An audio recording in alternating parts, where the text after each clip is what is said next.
BJ for Game Gumbo. Got my guest here, Josh from Travel Buddy Games. We're talking about spicy games, and here's a game that I think my wife would like. We both like Codenames, but she gets kind of sick of the big group one. Then Codenames Duet came out. Lots of people have talked about it, and you've played it, right, Josh? Yeah, I mean, it's another one that's kind of heavy in the rotation right now. It's one of the ones that we've been playing in our quarantine. And yeah, I mean, I liked the original Codenames. I love Codenames Duet. It's 2 players or 2 teams cooperative.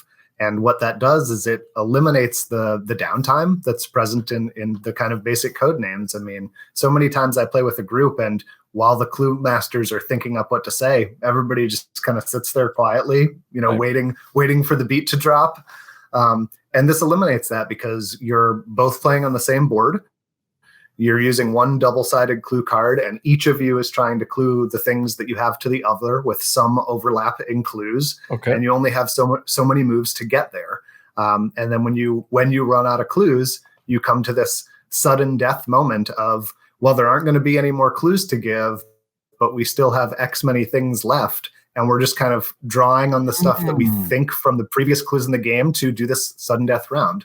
And it's really satisfying. I'd say that when we play the basic version, we win about 80% of the time, and then there's an included kind of missions mode that adjusts the way you use the clues, and that's a bit harder. I think that our win rate on playing those is about 20% of the time, so it keeps me coming back to do better.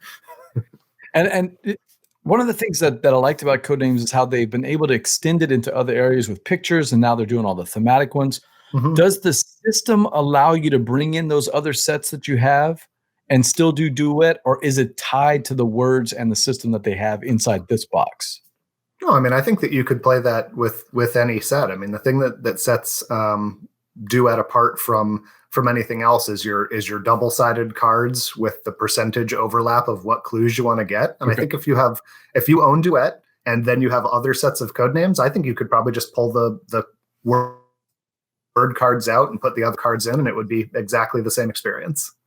Okay, because one of the things about games like Codenames or Medium or Just One is the interchangeability of the words and the systems. We played Just One with Paul Grogan online the other day, and he doesn't actually own Just One. He used his code. He's a big CGE guy, so he brought his codename words, and it worked just fine. We just used codename words instead. So one of the things that I bet you could do the same here. That would be fun. What about pictures? Would that make it too tough to do Codenames Duet with pictures? No, I mean, again, you're just going to use the grid, right? That's the double-sided grid, and the countdown on clues is all you need. You could replace it with any other version. I think it would work just fine.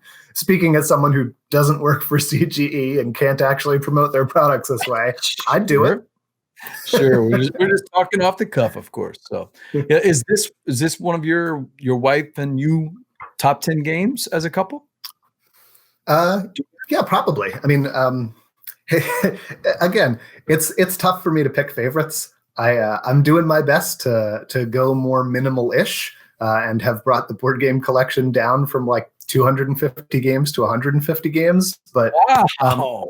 Yeah, I don't know what the top 10 are. I know that this one is giving me a lot of joy right now, and that counts for something.